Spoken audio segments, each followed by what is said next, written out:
اور یا الصلاۃ والسلام علیک یا رسول اللہ، الصلاۃ والسلام علیک یا حبیب اللہ، وعلی آلک واصحابک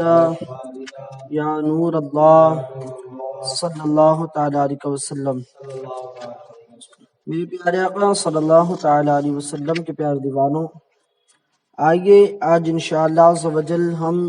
روزے کی اہمیت کے متعلق کچھ باتیں سماعت کرتے ہیں کہ آج کل دیکھا گیا بہت سے لوگوں کو کہ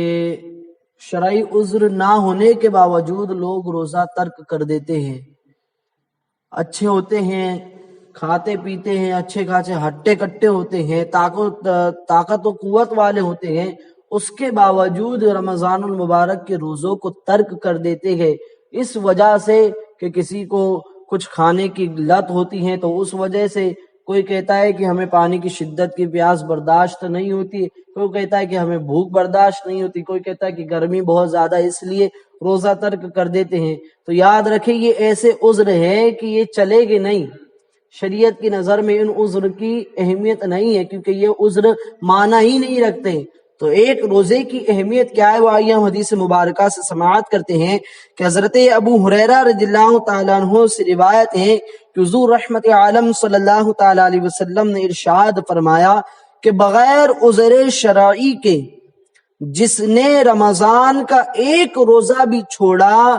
تو اس کی فضیلت پانے کے لیے اگر پوری زندگی کے روزے بھی رکھے تو وہ ناکافی ہے۔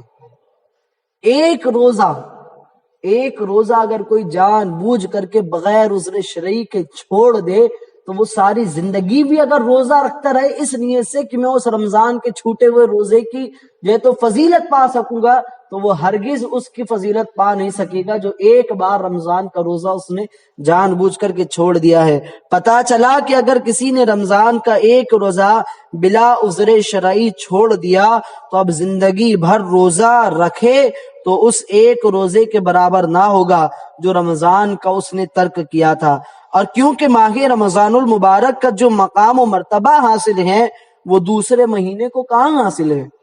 ماہ رمضان المبارک کی جو فضیلتیں ہیں وہ اور مہینوں کی فضیلتیں اپنی جگہ، لیکن ماہ رمضان المبارک کی فضیلت اپنی جگہ۔ ماہ رمضان المبارک کے اندر اللہ عز و جل جو ہے تو اپنے حبیب کے امتیوں کے اوپر اتنا مہربان ہوتا ہے اللہ عز و جل کہ نفل کا ثواب فرض کے برابر کر دیتا ہے، فرض کا ثواب 70 فرضوں کے برابر بڑھا دیتا ہے۔ تو یہ اللہ عز و جل نے اس ماہ مبارک کے اندر اپنی رحمتوں کو رکھا ہے۔ تو اب کوئی اگر اس ماہ مبارک کے اندر ایسا روزہ چھوڑ دے رحمتوں والے مہینے کے اندر اور مہینوں کے اندر، دیگر مہینوں کے اندر اگرچہ ان کی فضیلت اور ہیں، اگر رکھیں تو وہ اس رمضان المبارک کے روزے کی فضیلت کو نہیں پا سکے گے۔ میرے پیارے آقا علیہ الصلوۃ والسلام کے پیارے دیوانوں، اور دیکھیے کہ اس میں شیطان کو جو ہے تو قید کر دیا جاتا ہے۔ ایک سب سے اہم چیز جو ہے تو وہ یہ بھی ہے کہ اس ماہ مبارک کے اندر شیطان قید کر دیا جاتا ہے اور روزی بڑھا دی جاتی ہے اور ثواب بھی بڑھا دیا جاتا ہے، جیسا کہ ہم نے سماعت کیا۔ اور غرض کے اس طرح کی بہت ساری برکتیں جو ہیں تو ماہ رمضان مبارک میں رب کی طرف سے عطا ہوتی ہے جو غیر رمضان میں نہیں ہوتی۔ غیر رمضان میں وہ برکتیں نہیں ملتی جو اللہ عز و جل جو ہے تو ماہ رمضان المبارک کے اندر برکتیں عطا فرماتا ہے۔ اسی لیے اس ماہ میں ثواب اس حد تک بڑھا دیا جاتا ہے کہ فرض کا ثواب 70 فرض کے برابر، جیسا کہ ہم نے سماعت کیا، اور نفل کا ثواب فرض کے برابر کر دیا جاتا ہے۔ تو لہٰذا ماہ رمضان المبارک کے روزوں میں کوتاہی نہیں کرنا چاہیے۔ جو لوگ یہ سوچتے ہیں کہ ہمیں یہ کھانے کی عادت ہے، ہمیں وہ کھانے کی عادت ہے، تو ہم روزہ کیسے رکھیں گے، تو یاد رکھیں کہ ان کی یہ عادت چھوڑنا ضروری ہے۔ اگر وہ اس وجہ سے روزہ چھوڑ دیتے ہیں تو پہلے تو گناہگار ہو گئے، اور دوسری بات یہ کہ وہ جو فضیلت اس ماہ مبارک کی تھی وہ دوسرے مہینوں کے اندر وہ پا نہیں سکے گے۔ لہٰذا ماہ رمضان مبارک کے فرض روزوں میں کوتاہی نہیں کرنا چاہیے۔ رمضان کے روزے رکھنا فرض ہے، تو اللہ عز و جل ہم سب کو روزوں کی پابندی کی توفیق عطا فرمائے۔ اور ایک چیز یہ بھی کہ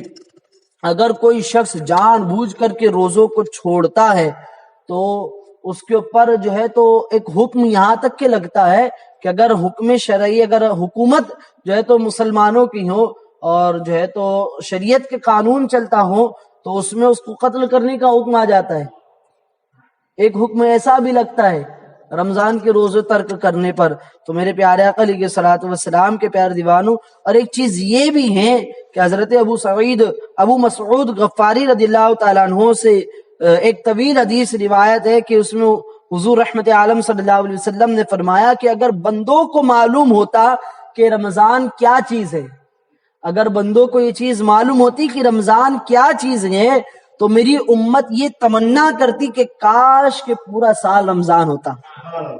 کاش کہ پورا سال رمضان ہوتا۔ تو اب جو لوگ ذرا سی کوتاہی پر، اپنی لاپرواہی پر اگر روزہ ترک کر دیتے ہیں تو وہ اپنا محاسبہ کرے کہ وہ کس مقام پر ہیں، وہ اپنا جائزہ لے کہ وہ کس منزل پر ہیں، وہ کیا کر رہے ہیں۔ ان کی ایک کوتاہی جو ہے تو انہیں اتنی بڑی فضیلت سے محروم کر دیتی ہے، ان کی ایک لاپرواہی جو ہے تو انہیں اتنی بڑے فضائل و برکات سے محروم کر کے رکھ دیتی ہے۔ تو اللہ عز و جل اپنی حبیب علیہ الصلوۃ والسلام کے صدقے و طفیل ہم سب کو روزوں کی برکتوں سے مالا مال فرمائے، ماہ رمضان مبارک کی قدر کرنے کی توفیق عطا فرمائے۔ رمضان مبارک کے اندر اللہ عز و جل اپنی برکتوں اور رحمتوں کا نزول ہم پر بھی فرمائے، اور مولا عز و جل اپنی حبیب کے صدقے طفیل اس ماہ مبارک کے صدقے میں تمام آفات و بلیات سے ہم سب کی حفاظت فرمائے، تمام مصیبتوں کو بلاؤں کو ہم سے دور فرمائے۔ اللہم ربنا آتنا فی الدنیا حسنۃ وفی الآخرۃ حسنۃ وقنا عذاب النار۔ ان اللہ وملائکتہ یصلون علی النبی یا ایھا الذین آمنوا صلوا علیہ وسلموا تسلیما۔ اللہم صل علی سیدنا مولانا محمد وبارک وسلم صلاۃ و سلام علیک یا رسول اللہ صلی اللہ تعالی علیہ وسلم۔ العزت عما یصفون وسلام علی المرسلین والحمد للہ۔